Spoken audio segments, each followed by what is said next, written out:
¿Sabes quién inventó los auriculares? Sí, bueno, ¿quién tiene hambre? Nathaniel Baldwin.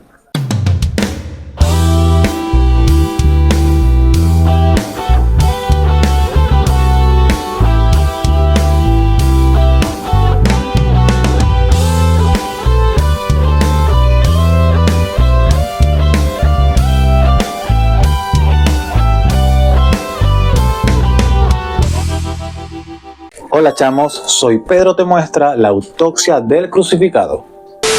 Este podcast sabía lo vamos a realizar desde el Fortín La Magdalena junto a mi hermano Joan Fran Santa Rosa. Recuerda suscribirte dándole clic al botón de aquí abajo y activando la campanita para que te enteres de cada video que subiré por semana.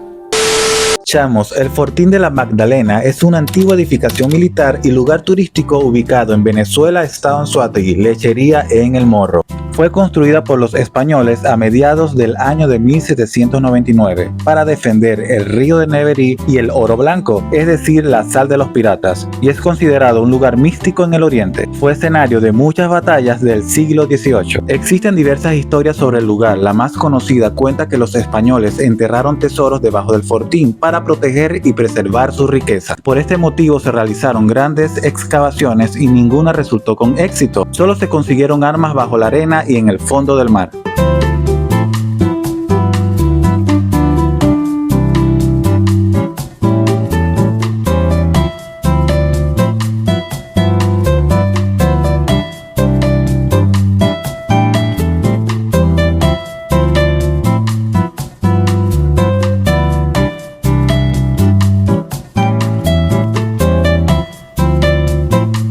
Hola chamos, ¿cómo están? Hoy nos encontramos en un fuerte de lechería que se llama el fuerte de La Magdalena se llama. el Fuerte de la Magdalena.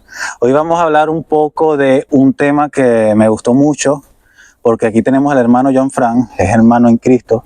Amén. Y yo recuerdo una prédica el domingo que él habló de la autopsia del crucificado. Y eso me quedó aquí. E incluso cuando salimos de la prédica, yo te dije, mira, vamos a hacer ese podcast. Bueno, es un podblog sabías, muchachos, no podcast. ¿Y cómo podemos iniciar esto? Bueno, podemos iniciar con una breboca de lo que es realmente el significado de ese libro. La autopsia del crucificado es un libro netamente forense que fue inspirado debido a el descubrimiento, ¿no?, de la sábana santa de Turín, una sábana bastante famosa. Para los que no saben qué es una sábana, un manto en el que se cree que fue envuelto el cuerpo de nuestro Señor Jesucristo. Ok. Disculpa que te interrumpa. Ajá. No es el mismo que la mujer le pone a Jesús cuando va caminando. Hay teorías que dicen que puede ser ese, sin embargo, yo pienso que es un manto completamente diferente. Estamos hablando del manto en el que fue envuelto el cuerpo de Jesús. Ya cuando va una vez había muerto. Ok. Entonces, este manto habría sufrido mucha travesía cuando fue descubierto. Estuvo custodiado en varias catedrales, en varias iglesias. Y este manto sufrió, creo que fueron 1 o 2 incendios, en los cuales milagrosamente se salvó. Sin embargo, tiene algunas que otras partes que están quemadas. Pero el propósito de Dios para ese manto es algo grande y Él logró hacer que ese manto salvara en su totalidad la figura del cual se basa este libro. Ese libro habla de ciencia. Es correcto. Se trata de ciencia, dando como que la hipótesis deductiva de lo que le pasó a Jesús, lo del manto. Correcto. Entonces, ¿cómo la ciencia puede explicar esto? Bueno, el libro nos da varias teorías, se podría decir. Hay varias partes en las cuales nos está mostrando poco a poco cómo fue ese proceso, desde el momento en el que Jesús fue arrestado en el jardín de Getsemaní hasta el momento en el que Él murió. Ok. Y hay muchas cosas que revela este manto, y sorprendentemente todo coincide. Sin embargo, el libro no especifica que estamos hablando de Jesús, el crucificado, sino que estamos hablando de un hombre del cual se desconoce su identidad y sin embargo el O sea, no se sabe que es de Jesús, no se pero sabe los que es de datos Jesús. afirman que fue, los datos coincide, mejor dicho. con lo que la Biblia nos relata acerca de la pasión y muerte de nuestro Señor Jesucristo. Chamo, pero es que eso, Sí, es sorprendente, es como algo que no se puede negar que puede ser el manto de Jesús. Yo, en lo personal, creo que sí es el manto de Jesús, puesto que en el sitio donde fue encontrado ese manto con dicha figura, no se encontraron rastros humanos de imagínate. de ese cuerpo que estuvo ahí. Entonces ya por ahí es un indicio de que puede ser el cuerpo de nuestro Señor Jesucristo el que estaba ahí. ¿Pero qué encontraron en ese manto entonces? Pues, o sea, que Se encontraron las manchas de sangre de un cuerpo y ese cuerpo estuvo marcado tanto de frente como de espalda, ok, porque creo que el manto estaba envuelto de manera que primero colocaron el cuerpo boca arriba y luego lo cubrieron encima con la otra parte del manto. parte del manto. De manera que si el manto es abierto, se pueden ver en las dos partes, las dos caras del cuerpo, la parte Anterior y posterior del cuerpo. anterior y posterior del cuerpo. Es Increíble. Y bueno, Vermo, lo que pasa es que eso es como que un tema extenso, ¿no? Sí, es un tema bastante extenso, sí. Pero muy interesante también. ¿Qué podemos hablar de la crucifixión a través de lo que explica el libro? Bueno, una de las primeras partes, ¿no?, que explica el libro nos relata qué fue lo que sufrió nuestro Señor Jesucristo al momento de saber que Él iba a ser arrestado esa misma noche. Estamos hablando de lo que la Biblia relata era las últimas horas de Jesús con sus discípulos. Luego de la última cena, el Señor salió con sus apóstoles hacia un sitio llamado Jardín de Getsemaní, en el cual Él estuvo allí orando. Él se apartó junto a 3 de sus apóstoles más íntimos, llamados Pedro, Santiago y Juan, y les pidió que lo acompañaran. Y ellos se acercaron a Él y llegaron a un punto en el que Jesús les dijo: quédense aquí y oren conmigo. Y Él se fue a otra parte a orar.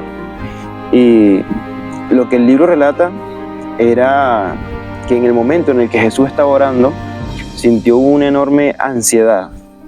Que Él era humano. Él era completamente Él sentía humano. miedo.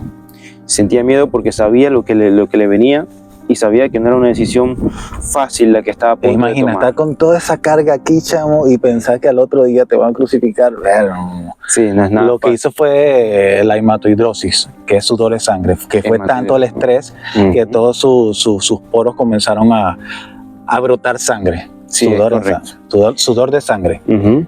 Bueno, el libro también explica a mucho detalle qué fue lo que ocasionó esta condición, y lo que ocasionó esto fue una carga excesiva de ansiedad Es correcto. dentro del cuerpo de Jesús, Claro. que hizo que su sudor se convirtiera en grandes gotas de sangre, como lo dice la Biblia.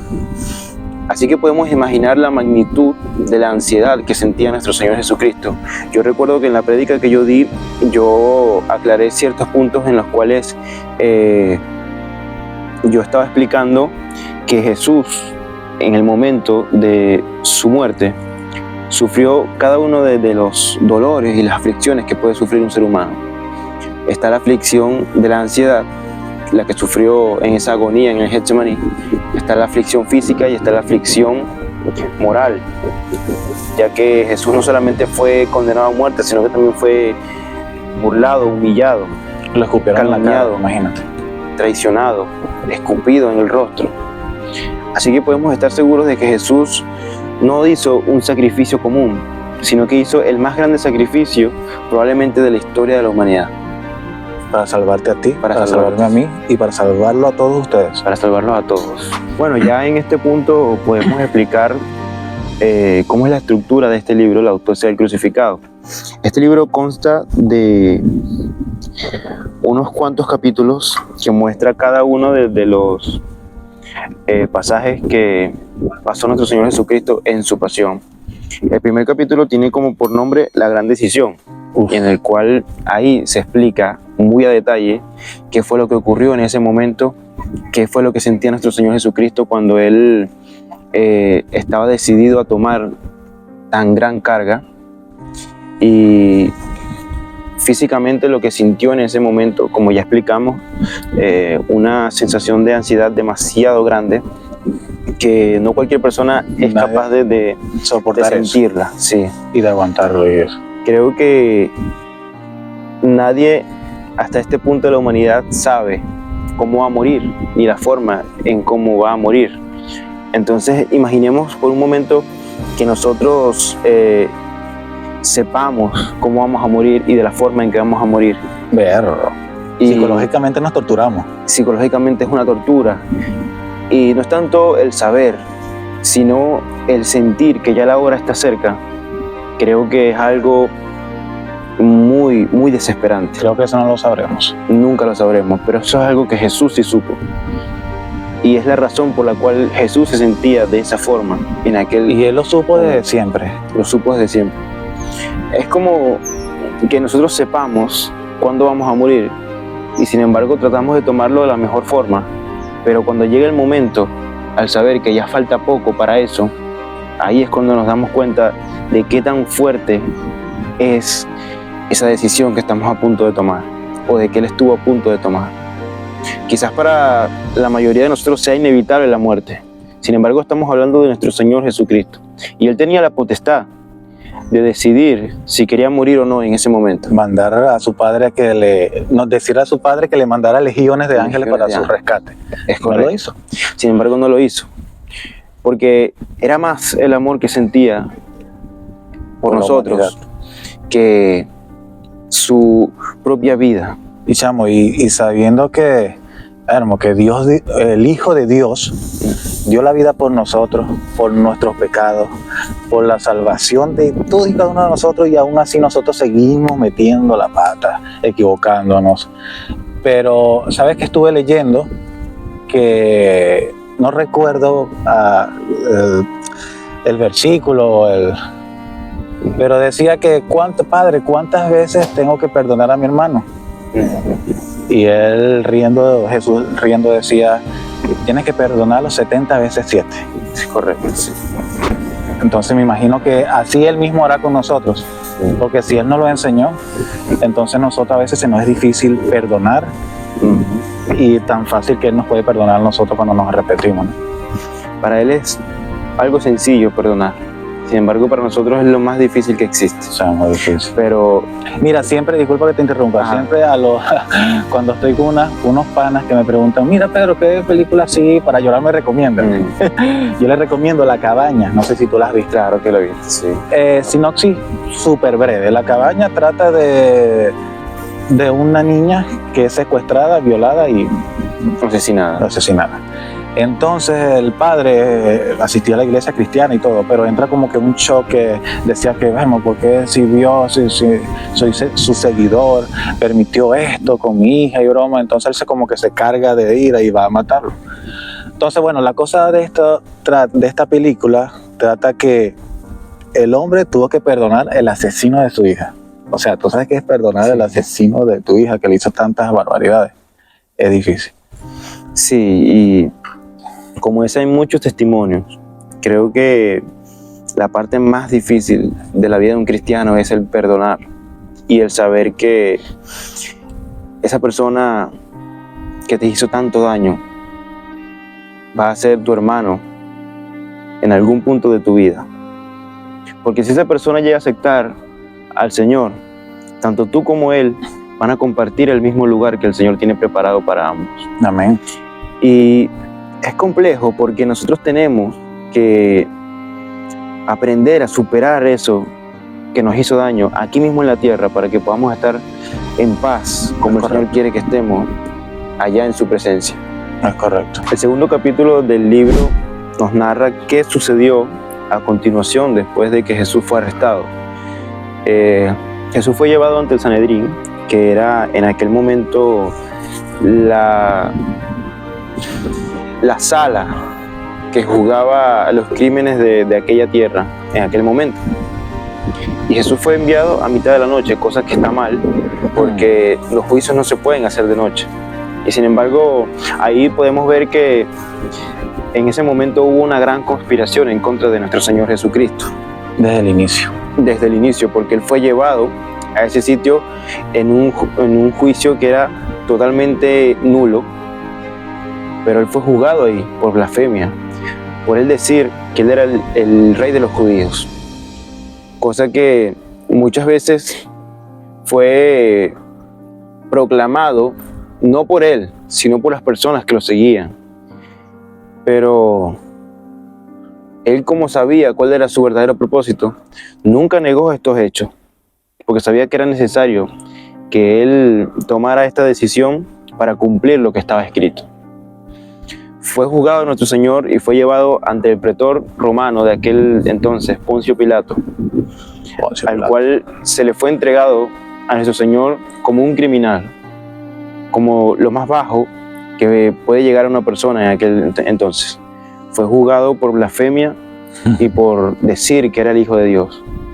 Sin embargo, Poncio Pilato, siendo un hombre plenamente despiadado, de carácter fuerte y muy testarudo, fue e interrogó a nuestro Señor para saber cuál era el delito que Él había cometido. Y sin embargo, dice la palabra de Dios, las Santas Escrituras, que Pilato no encontró en él delito alguno. Y fue hacia donde las personas que lo estaban juzgando y les dijo: yo no hallo delito en este hombre, por ende voy a castigarlo, pero luego lo dejaré libre. Imagínate. Pero vaya castigo que recibió este hombre, porque no fue un castigo que cualquier persona es capaz de soportar. No. Estamos hablando de la flagelación romana. Y tengamos en cuenta que la flagelación romana no era una flagelación común, ya que el flagelo era usualmente un arma de tortura que consistía en una vara de madera que se doblaba, de manera que al momento de dar el golpe, simplemente lo que hacía era heridas superficiales a la víctima. Sin embargo, estamos hablando de un flagelo completamente diferente, ya que hablamos de un flagelo de cuero corto que llevaba en cada cierto tramo del cuero bolas de plomo, y en la punta llevaban, podían ser pedazos de metal afilado o huesos de cordero afilado. Dios mío. Y eso es algo que lo explica el mismo libro, cuál era la clase de flagelo, cuál era la clase de tortura que utilizaban los romanos. Y al momento de ellos azotar a la víctima, lógicamente las bolas de plomo golpeaban la piel y hacía que la piel recibiera contusiones, hematomas. Y dichas hematomas eran posteriormente desgarradas por las puntas de metal o de cordero. Y esto hacía que la carne se desgarrara en un primer instante, para luego ser desgarrados los músculos y los tendones. O sea, que tenía toda esa sensibilidad. Sí. Uf. Sí, tenía la piel Desgarrada completamente. De hecho, en la prédica que yo di, Tú creo que mencionaste que había un número limitado de azotes y sí, bromas. era un número de 40 azotes, Y era el límite. Le dieron Sin embargo, sí, muchos él más. recibió muchos más de 40, Chao. ya que los romanos no tenían un límite exacto de flagelo. La ley judía decía que no podían recibir más de 40 azotes, pero estamos hablando de romanos, personas que venían ya curtidos en batalla. Estamos hablando de verdugos acostumbrados a la matanza y a la masacre. Chacho. Y ellos no tenían un límite, no sabían cuándo parar. Y muchas veces las víctimas de flagelación morían en el instante debido a la inminente pérdida de sangre Y eso era diversión para los romanos. era un espectáculo para ellos bastante macabro. En mi Risas y opinión. risas. Chacho. Y sí, era algo que para ellos era lo más divertido del mundo, pero para la persona resultaba ser algo completamente atroz y desagradable. Imagínate, si a veces una uñita duele. Sí. Imagínate más de 50 latigazos. Más de 50 latigazos. Imagínate. y llega al punto de que la espalda estaba tan destrozada que muchas veces los huesos de la espalda... Estilo La Pasión, la película de Mel Gibson, La Pasión de Cristo. De hecho, la película de Mel Gibson, La Pasión de Cristo, es la película que más se acerca a la realidad de lo que tenemos entendido, padeció nuestro Señor Jesucristo. Y no se acerca aún a la realidad. Vértale. Sí, así podemos tener más o menos una idea de qué fue lo que ocurrió en aquel entonces. De lo que sufrió. De lo que sufrió nuestro Señor Jesucristo. Y es curioso el hecho de que, como dije, no hay un límite de azote y muchas veces las víctimas morían al momento de la flagelación. Y sin embargo, nuestro Señor sufrió esa tortura y aún así estuvo de pie, aguantando todavía lo que le venía. Ya a este punto podemos pasar al tercer capítulo del libro, que habla acerca de la coronación de espinas, que fue la siguiente etapa de sufrimiento de nuestro Señor inmediatamente después de la flagelación. El libro explica que estamos hablando de una corona de espinas, sin embargo, en la autopsia revelada por las manchas de sangre que había en la sábana de Turín, nos revela que no estamos hablando de la corona tradicional que usualmente estamos acostumbrados a ver, bien sea en cuadros, bien sea en esculturas, sino que estamos hablando de una corona que estaba completamente cerrada en la parte superior, haciendo de cuenta que era la forma de un casco. Okay. Debido a las heridas encontradas en el cuerpo que estaba en el manto, se puede determinar que la corona estaba conformada por su diadema, por su aro en la frente, y este aro estaba cerrado de manera acá arriba como una especie de cúpula, okay, que cubría todo el cráneo. Y imagínense ustedes todo el cráneo lleno de espinas, no solamente la frente, no solamente la parte posterior del cráneo, sino también la parte de arriba. Y esas espinas atacaron directamente a todos los nervios. Sí, atacaron cabeza. directamente a todos los nervios de la cabeza. Y no es tanto eso, sino que en el libro nos revelan bien qué fue lo que tenía, o sea, cuál era el contenido de esas espinas. Sin embargo, en otras informaciones que yo conseguí, determinaban que esas espinas tenían una especie de ponzoña que hacía que la piel de Jesús, que fuera perforada por las espinas, se hinchaba, de manera que su rostro no solamente estaba golpeado, sino que también estaba completamente deforme por la ponzoña que emanaba de las espinas de esta corona. Y qué sanguinarios eran los romanos. sí, era algo completamente horrible, era algo horrible. Y esto es algo que nos da a nosotros una lección, porque muchas veces no sabemos cuál es la magnitud del sacrificio que hizo Jesús por nosotros. A veces pensamos que ese sacrificio fue algo común, algo corriente, algo que fácilmente lo pudo haber hecho otra persona. Pero si nos damos cuenta, ya a este punto, como dije, no eran muchos los que sobrevivían a la flagelación, y sin embargo él lo hizo para seguir recibiendo más y más heridas en todo su cuerpo. Esto es algo que muchos de nosotros no somos capaces de dimensionar, cuál fue la cantidad de sufrimiento que recibió este hombre por nosotros. Bueno, ya después de haber sufrido tal humillación con la coronación de espinas, porque no solamente fue que le colocaron la corona, sino que él sufrió también bastantes burlas por parte de la guardia romana que lo estaba custodiando en ese entonces. No solamente fue colocada encima de él una corona de espinas, sino que también fue colocada un manto color escarlata y una caña, que fue una alusión a que era un rey, cuando en realidad era un espectáculo completamente burlón y completamente irrespetuoso para él como figura. Y luego de esto, Jesús fue llevado ante Poncio Pilato, así mismo como estaba, vestido con su manto escarlata y su caña y su corona de espinas, completamente flagelado y demacrado por todas las heridas que había sufrido. Y fue él entregado a Poncio Pilato, y este hombre Y ahí ya estaba molido.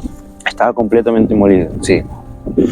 Y este hombre, sin ninguna pizca de empatía, tomó a Jesús y lo mostró delante de todos los que estaban presentes para hacer una especie de demostración de lo que él había hecho, cuál era el castigo que él le había proporcionado a Jesús en ese entonces.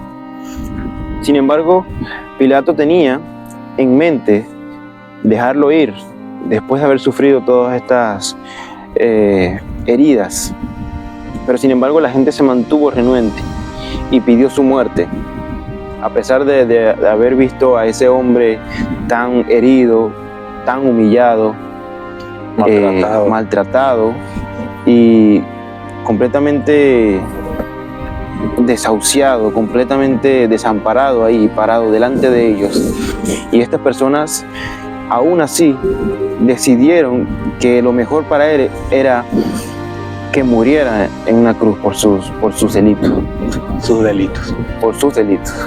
Lo que esa gente creía que eran sus delitos. Y Pilato, al hallarse tan presionado en ese entonces que no sabía cómo actuar, tomó una de las decisiones más cobardes, en mi opinión, al haber pedido a uno de sus sirvientes que le trajera una vasija con agua. Y él, en vez de tomar una decisión concreta, se lavó las manos delante de la multitud y entregó a Jesús hacia los que lo pedían su muerte, diciendo que nada él tenía que ver con la muerte de nuestro Señor. Y sin embargo, la historia lo recuerda a él como el principal autor, como el que dio la orden de arrestar, Porque será el juicio, exacto, por así decirlo. por mucho que él quisiera escapar de esa responsabilidad. Estamos hablando del pretor de Judea en aquel entonces. Era el representante de Roma en ese sitio. ¿Es correcto? Y su decisión era la única que valía en aquel entonces. Y sin embargo, la historia aún recuerda a Pilatos como el hombre que mandó a asesinar a Jesús. A Jesús. Por más que él se hubiese lavado las manos, por más que él hubiese decidido no formar parte de eso, así lo recuerda la historia. Y por más que su acto haya sido netamente cobarde y bajo, así lo recuerda la historia. Así que de nada le sirvió aquel acto simbólico de lavarse las manos, ya que la sangre de nuestro Señor estuvo igualmente derramada en las manos de Él, tanto de las personas como pedían su muerte. Eso es correcto. Y ya con eso pasamos al siguiente capítulo, que es la crucifixión como tal.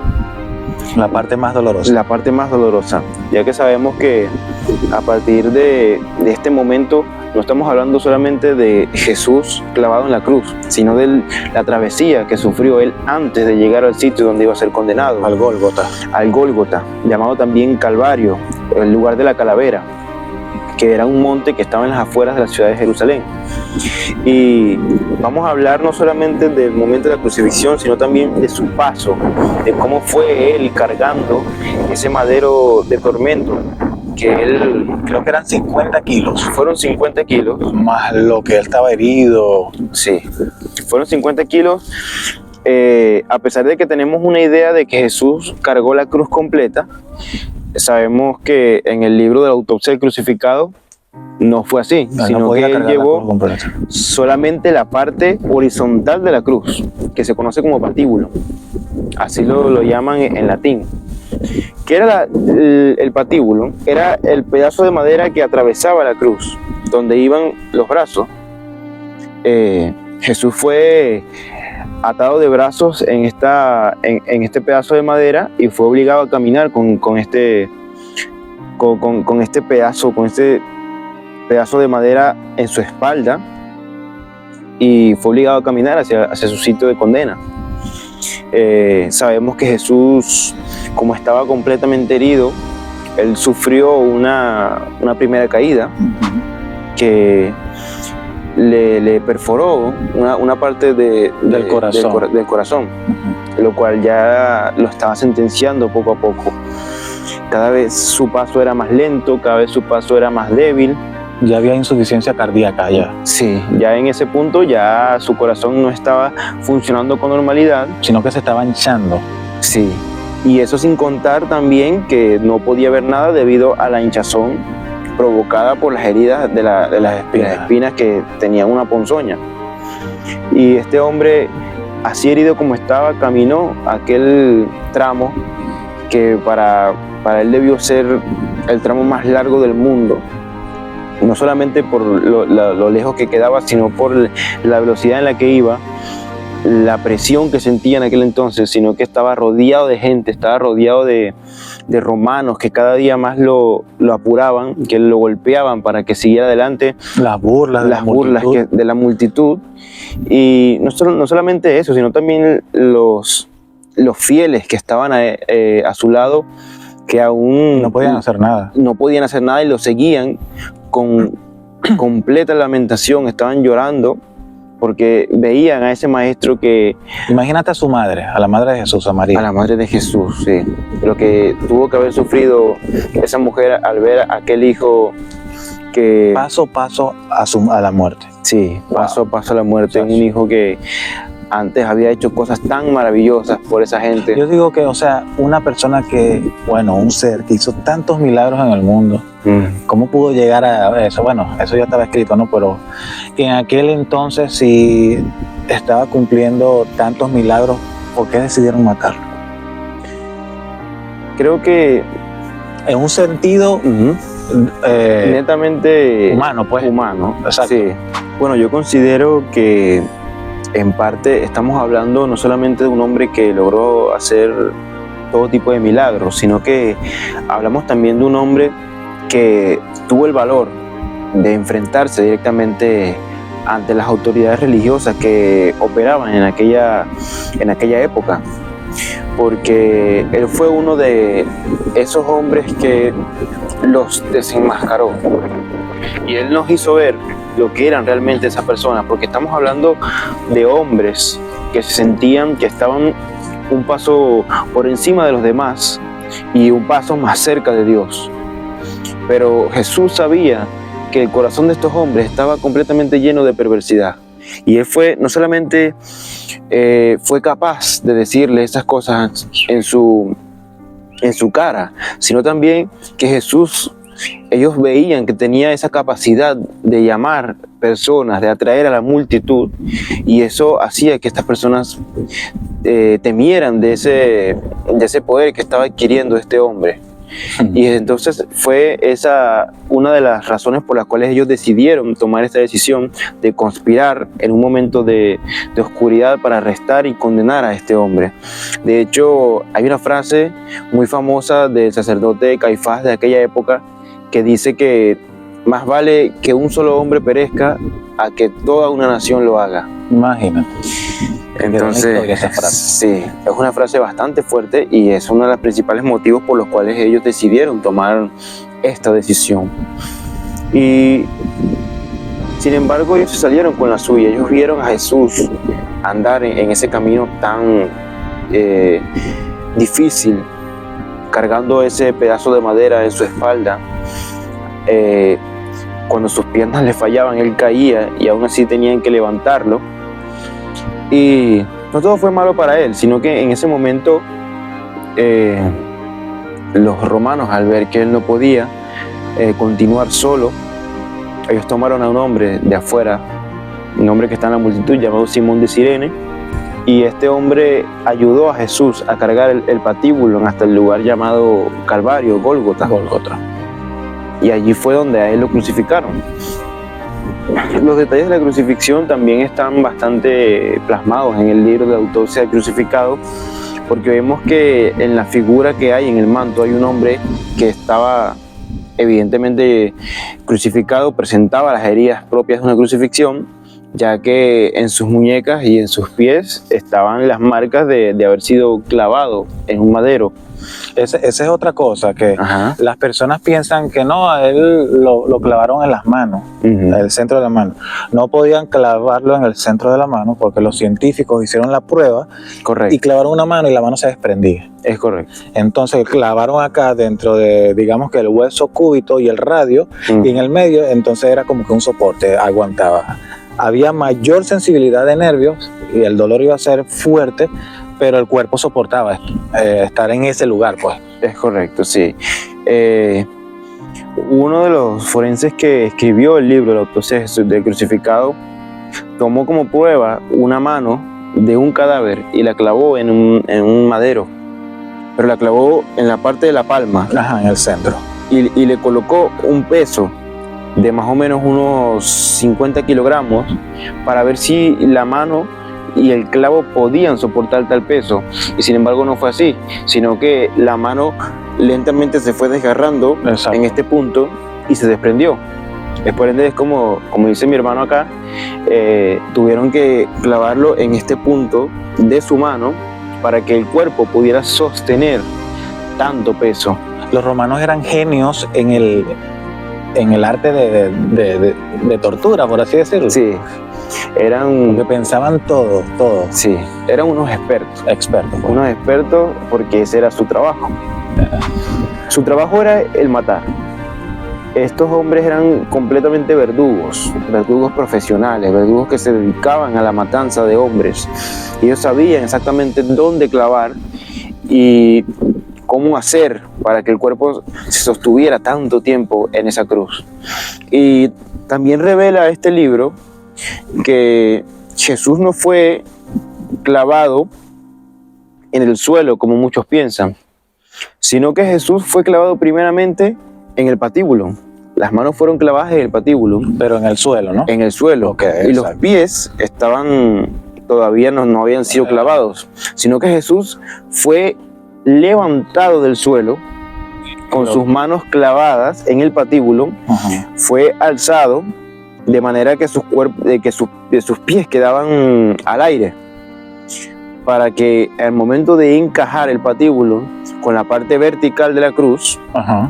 los pies quedaran sueltos y luego posteriormente eran colocados en el madero vertical y eran clavados en el madero vertical, de manera que el cuerpo se tuviera que sostener netamente de los clavos que estaban en los pies. Y bueno, tú lo vas a decir, ¿no? Pero muchos piensan que clavaron a Jesús en los pies con los dos así. Otros dicen que es pies separados. ¿Cómo clavaron a Jesús? En la parte de los pies. En la parte de los pies, Otros dicen que inclinaron las rodillas y lo pusieron así. Ajá. La autopsia revela que fue un solo clavo para ambos pies. Ok. Quiere decir que fue un pie encima del otro. Sin embargo, estos pies no fueron colocados en una base como todo el mundo cree, sino que estos pies fueron clavados directamente en la viga vertical de la cruz. Claro. Entonces, sabemos que colocaron un pie primero en la viga y luego pusieron el otro encima y posteriormente clavaron un tercer clavo de manera que atravesara un pie y luego el otro. Así que podemos imaginarnos no solamente el dolor que debió haber sentido, sino también el esfuerzo físico que tenía que sufrir este hombre para poder siquiera respirar. Ya había Porque insuficiencia respiratoria allí. ya había una insuficiencia respiratoria, y es que uno de los objetivos de la crucifixión era evitar que la persona respirara, ya que el respirar era un esfuerzo completamente grande, ya que para respirar la persona tenía que elevarse un poco para poder soltar Expandirlo, pues. el aire, para poder soltar el oxígeno que respiraba.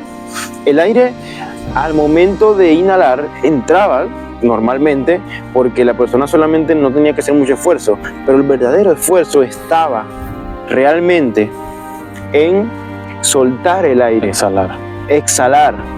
Y eso era lo que más le costaba a un crucificado. Y en el caso de Jesús estamos hablando de un hombre que venía de ser flagelado. Y obviamente al recibir tantos golpes en su espalda, sus pulmones tuvieron que haber sido perforados o de alguna forma lastimados. Ya hay insuficiencia respiratoria. Lo cual hacía que para él fuera más difícil el respirar. Claro. Y ya con eso pasamos al siguiente capítulo de la autopsia, que habla acerca de los calambres que sufrió nuestro Señor.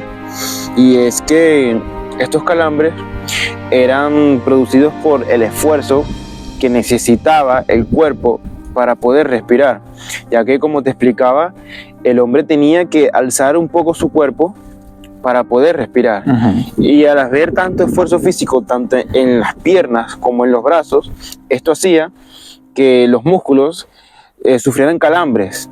Y nosotros sabemos lo difícil que es soportar un calambre, lo doloroso que pueden llegar a ser los calambres, ya que muchas veces los músculos tienden a contraerse. Los calambres es, digamos que en términos médicos, es la contracción muscular sostenida. Es cuando el músculo se sostiene y queda ahí engatillado, por así decirlo. Y eso es un dolor insoportable. Entonces imagínense ese dolor que tuvo que haber sufrido un crucificado que ya venía de sufrir bastantes heridas y que de paso tenía que hacer un esfuerzo gigantesco para poder respirar y soportar el dolor que conllevaba tener clavos en sus muñecas y en sus pies. Entonces, sumando esto, venían los calambres que hacían que el cuerpo se contrajera violentamente, y el cuerpo golpeaba la viga vertical de la cruz y hacía que eso lastimara aún más la espalda. Ah, claro. Que estaba ya lacerada, completamente desollada, y eso le provocaba un dolor mucho más fuerte. Más la deshidratación por la pérdida de líquido. Porque estamos hablando también de que era un hombre que no había bebido ningún líquido desde el momento en el que fue arrestado hasta el momento en el que estaba clavado ya en la cruz. Porque cuando a él lo azotaron, él perdió grandes cantidades de líquido, de sangre allí. Y eso ya es un indicio primero de deshidratación. Es correcto. El siguiente capítulo se llama El oprobio de la desnudez. Porque muchos estamos acostumbrados a ver en esculturas y a ver en pinturas a cómo Jesús era representado en el momento de la crucifixión, pero lo que muchos no saben era que Jesús estaba completamente desnudo al momento de la crucifixión. O sea, como siempre vemos aquí Exacto, no había ni una sola prenda de ropa. Y entonces imagínense esto, porque si nos vamos Claro, qué sufrimiento. Sí, si nos vamos un poco más atrás, en el momento de la flagelación, sabemos que a él lo desnudan para flagelarlo. Sin embargo, pudieron haberle dejado su ropa íntima. Claro.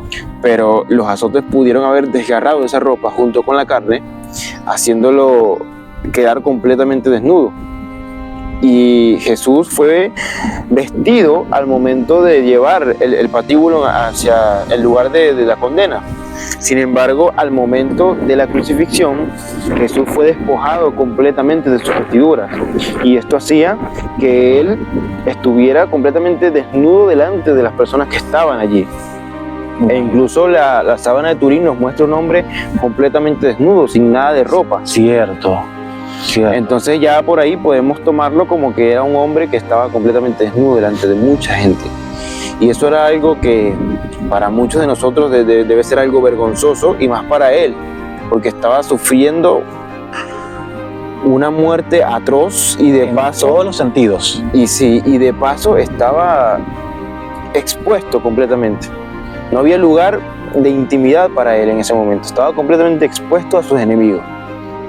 Claro. Y eso es algo que tenemos que pararnos a analizar un poco y determinar qué gran sacrificio estamos aquí relatando. Es un sacrificio demasiado grande. Y nosotros nos quejamos. Y nosotros nos quejamos de cositas tan simples, tan básicas. Y es muy fuerte el entender la parte más oscura de esta situación que pasó nuestro Señor Jesucristo.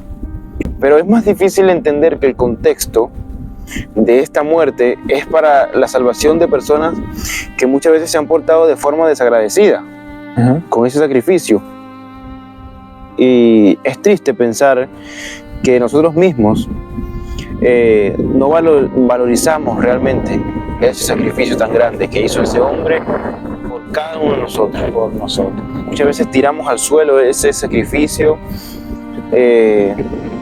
muchas veces volvemos a crucificar a Jesús con cada uno de nuestros actos y actuamos como si ese sacrificio fue completamente en vano.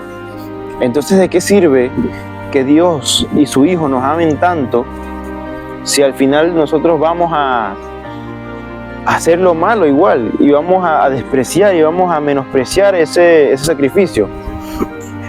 Pero sin embargo Jesús nos dice cada día de que Él estaría dispuesto a pasar otra vez lo mismo por cada uno de nosotros, porque así de grande es el amor que siente nuestro Padre por cada uno de nosotros. Tanto así que imagínate la cantidad de personas que hay en el mundo y que por cada persona que hay en el mundo Jesús pasaría una y otra vez ese sacrificio por esa persona. Así de grande es su amor. No estamos hablando de una cuestión de masoquismo ni de que a Él le guste pasar por esto.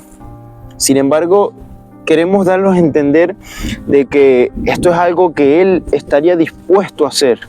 Una y otra vez. Una y otra vez, por amor.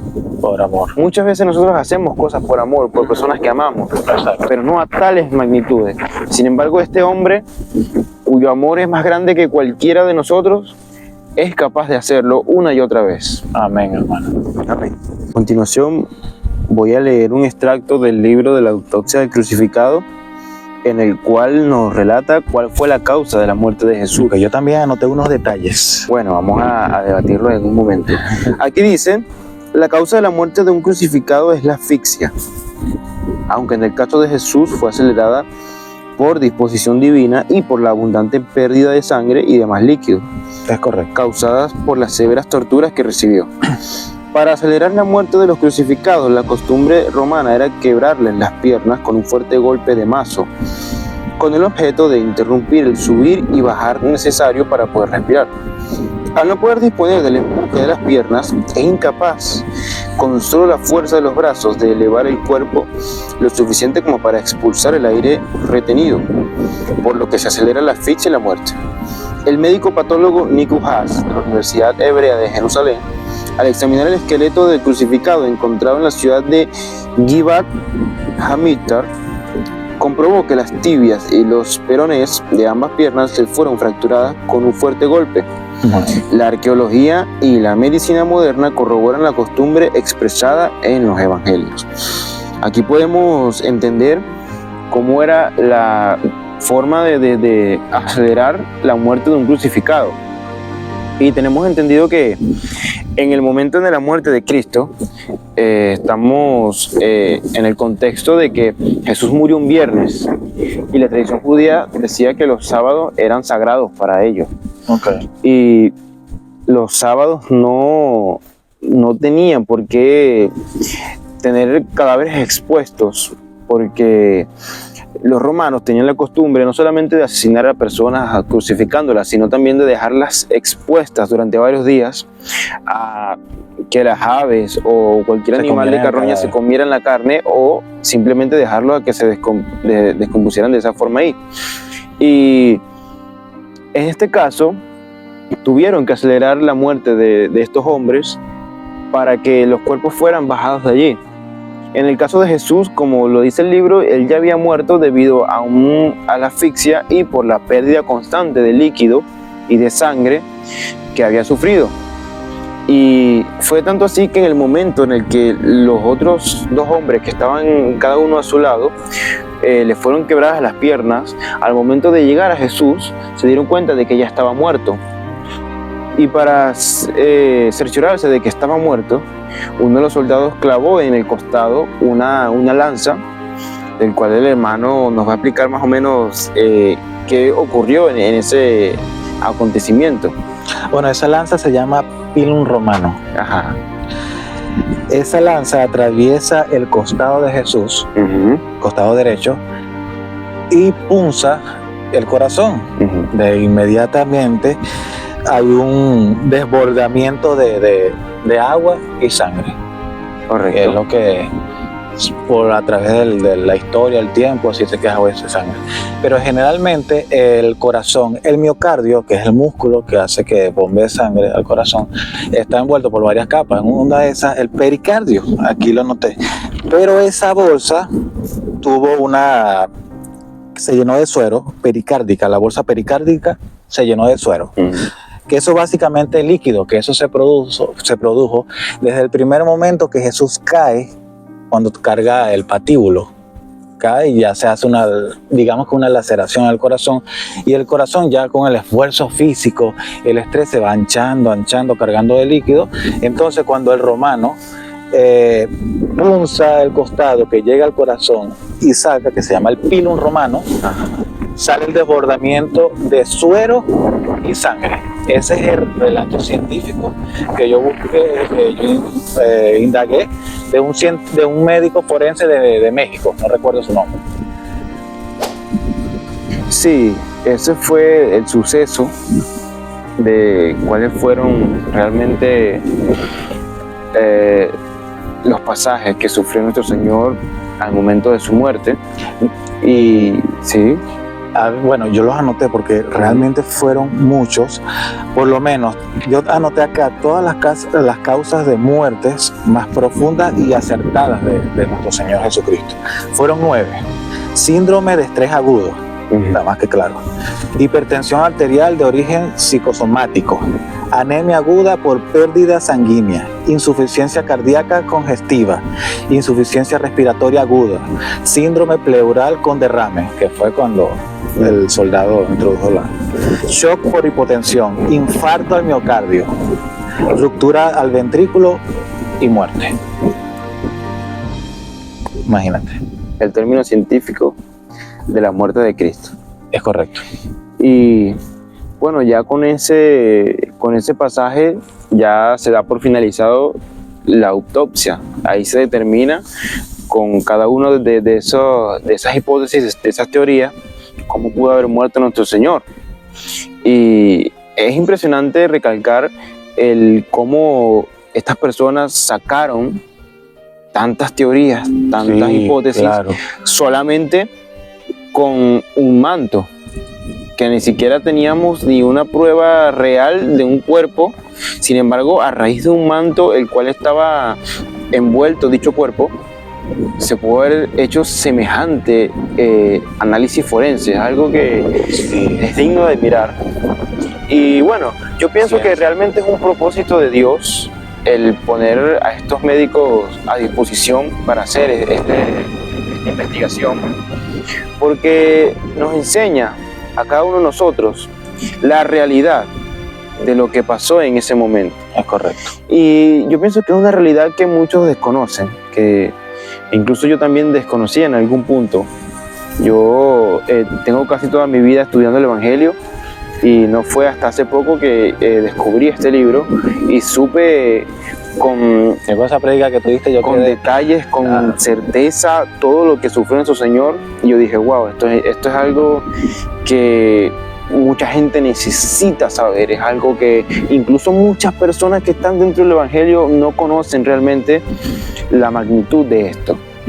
Y es algo que necesitamos saber cada uno de nosotros. Necesitamos día a día recordar el sacrificio, no recordar tanto el sacrificio como tal, sino la forma en cómo fue ese sacrificio, y recordar cuál era el objetivo de ese sacrificio, correcto. que es la salvación nuestra, la salvación tuya, la salvación de los que nos están viendo.